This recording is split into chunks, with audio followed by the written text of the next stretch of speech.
तो रिश्ता रहा तो गैर कानूनी स्टार्ट एमएलए में अबॉर्शन वाला मामला हुआ था, उसकी आज कोर्ट में पेशी हुई। क्या मामला हुआ यहाँ पर?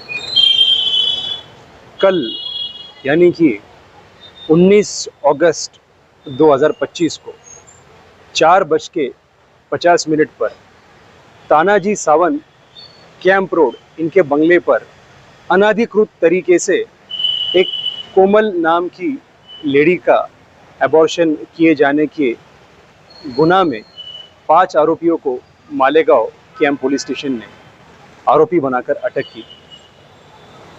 इस मामले की नौहियत ऐसी है कि सीआर नंबर 176/2025 जिसमें 5 आरोपियों को पुलिस ने अटक की और उन पर बीएनएस के section 88, section 89, section 91, section 111 and section 345 of medical termination act 1971 के तहत गुना दाखिल किया।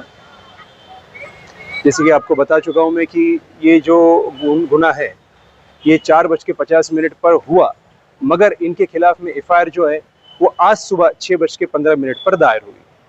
आज 5 आरोपियों को पुलिसों ने कोर्ट में पेश किया था 7 दिनों की पीसीआर के साथ में, और हमने आरोपी क्रमांक 3 और 5 यानी मनीषा टिकेड़कर और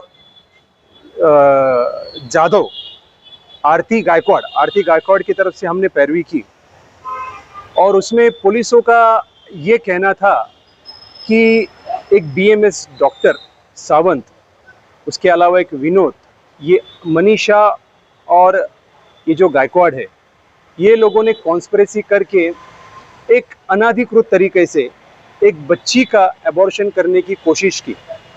और जैसी ये बात उनकी सुपीरियर अथॉरिटी को मालूम हुई तो सुपीरियर अथॉरिटी ने वहाँ पर रेड की और इनको रंगे हाथ अरेस्ट किया। और जब हमने पैरवी की तो हमने कोर्ट को यही बताया कि सबसे पहली चीज़ जो इसमें सेक्शन 88 यानी कि causing miscarriage, section 89 causing miscarriage without the consent of the women, section 91 prevent the miscarriage of the birth without being born of the child, उसके बाद में सेक्शन 111 ऑर्गेनाइज क्राइम, और उसी के साथ साथ सेक्शन 345 ऑफ मेडिकल टर्मिनेसी एक्ट जिसका section 3 है, when the terminacy can be conducted by the practitioner medical officer, section 4 the place where the terminacy has been conducted, and section 5 when the section 3 and 4 is not applied, in that event the section 5 has to be incorporated। ये section जो पुलिसों ने लगाए, हमने court के सामने ये पेश किया कि अगर इस चार्ज एफआईआर को अगर हम पूरी तरह से मुकम्मल तरीके से पढ़ेंगे और पुलिसों के से रिपोर्ट को हम अगर मुकम्मल तरीके से पढ़ें तो उसमें कोमल और उसकी सास शोभा, ये दोनों वहाँ पर टर्मिनेसी के लिए गए थे, बच्चे की प्रेगनेंसी को रोकने के लिए गए थे। उसी के अलावा जो बच्चा है, जो गर्भ था, वो एक्सपायर नहीं हुआ, वो उसी के गर्भाशय यानी फोएटस में है। तो जब बच्चा उनके गर्भ में है तो मिसकैरेज के सेक्शंस एप्लीकेबल होते ही नहीं है और ना इन पर किसी तरीके का गुनाह दायर होता है। रहा रोल एक्यूज नंबर 3 और एक्यूज नंबर 5 का, तो उनमें से एक एक्यूज जो है वो स्वीपर है, तो दूसरी एक्यूज है वो क्लीनर है। एक हेल्पर है और एक स्वीपर है, सॉरी एक हेल्पर है और एक स्वीपर है।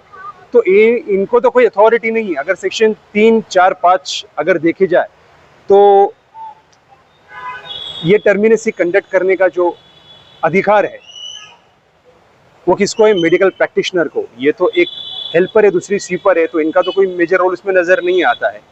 जो इसमें डॉक्टर है उनका मेजर रोल है। और ये दोनों लेडी वहाँ पर थी, वहाँ पर ना कोई प्राइमरी एविडेंस है, ना डायरेक्ट एविडेंस है, ना सीसीटीवी फुटेज है कि ये लेडी उस कोमल नाम की औरत का कोई टर्मिनेशन करवा रही थी। तो हमने ये सब कोर्ट को जब बताया तो कोर्ट ने हमारा आर्ग्यूमेंट कंसिडर करते हुए जो पुलिसों ने 7 दिन का पीसी का ग्राउंड रेस किया था उसको कर्टेल करते हुए 3 दिन की पीसी उनको दी है।